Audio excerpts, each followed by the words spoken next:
Assume your company entered in a contract with a customer and the selling price of this contract is $100.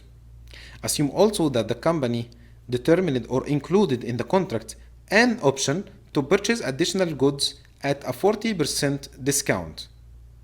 And the condition for the customer to get this 40% that he must complete the next purchase transaction in 30 days, and the maximum value for this next purchase transaction is $100 as well. Assume also that the standard discount rate for all of the other customers is 10% on all of the products to all of the customers. So now again, do you think that the customer is getting something extra in this contract not given to other customers? The answer is yes. The customer here in this contract is getting 40%, whereas other customers is getting only 10%. So the extra that the customer is getting is at 30% will be considered as a material right. And this contract will be considered as a material right. And again, the customer wouldn't have received this extra discount, which is 30%, without entering in this contract.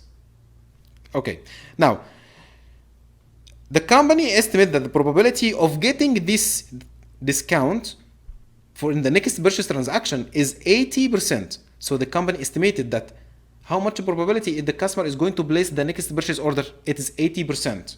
So this is an estimate that the company prepared.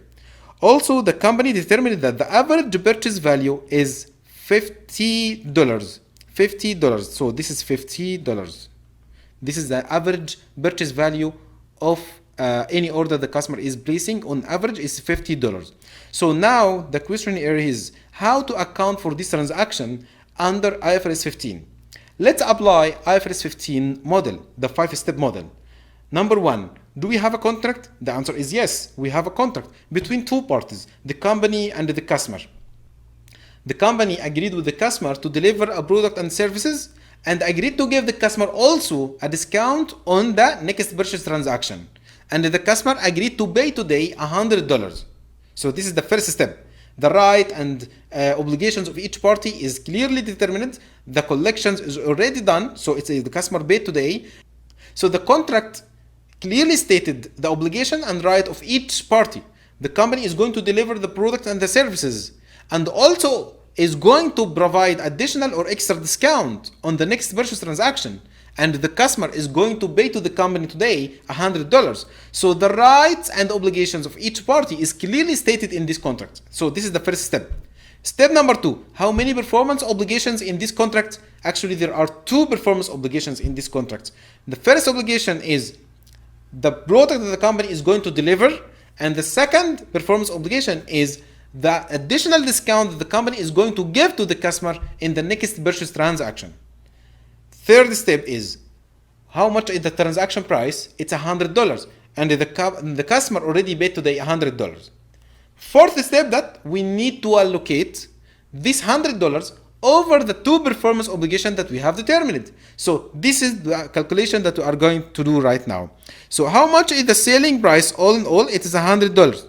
So this is the total selling price for the contract. And regarding the obligation or performance obligation that we have, how many performance obligations? Actually, it is first one, which is the product that the company is going to provide to the customer, and second one, this is the material right that is included in the contract. Clear? Regarding this product, how much is the price of this product without the discount? Actually, the company is selling this product to the customers, to other customers, at the same price, which is $100. So, in order to allocate the transaction price over the performance obligation, we have to allocate based on the standalone selling price of each performance obligation. For this product, the company is selling this product at $100 to other customers. And for this material right, we need to calculate the value of this material right. Now, how much is the average purchase transaction that the company estimated? The average is 50. And how much is the probability? The probability is 80% that the customer is going to place the next purchase transaction. And how much is the discount that the company is going to give to the other customers? To this customer, it is 30%. This is the additional or extra discount. If you multiplied all of this, it equals $12. This is the value of this material right. So 50 times 80% times 30% equal $12. Now, how much is the total standalone selling price of each performance obligation? We have 100 and we have 12, so the total will be 112. So now we need to allocate the transaction price, which is $100, over the performance obligation that we have determined right now. So if you calculate it, you will find the values as follow. You are going to divide here 100 divided by 112 times 100, which is the contract price. This will equal $89. And if you divide it here, 12 divided by 112 times $100, which is the contract price, equal, this is $11. The question here is, which is step number 5. How much revenue should I recognize today? You have to recognize today the value of the revenue related to the performance obligation that you have delivered, which is the goods and services that I delivered today. How much value it's related to this product and service? It is 89. So you are going to recognize revenue today, $89. This is the revenue. How much cash did you receive? I received 100. So you have a difference, which is 11 you receive today for something the company is going to perform in the future, in the next month maybe. So this $11 that the company received today, it will be a contract liability. It will be recorded in the company balance sheet in the current liabilities as a contract liability, because the company received cash for something the company is going to perform in the future for the customer. The question here is, okay, I'm going to record the contract liability today. And the condition in this discount, if you remember, that the customer must place his next order in the next 30 days.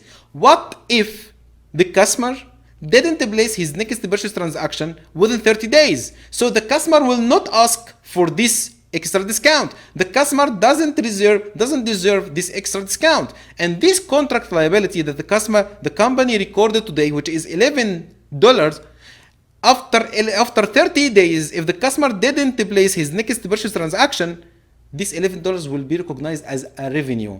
Why? Because actually my estimate that I placed in the beginning that the customer is going to place the order, but after 30 days the customer didn't place. So the $11 that I collected from the customer 1 month back must be recognized today as a revenue. I hope that the explanation for the contract with a material right is clear. Thank you. Assalamu alaikum.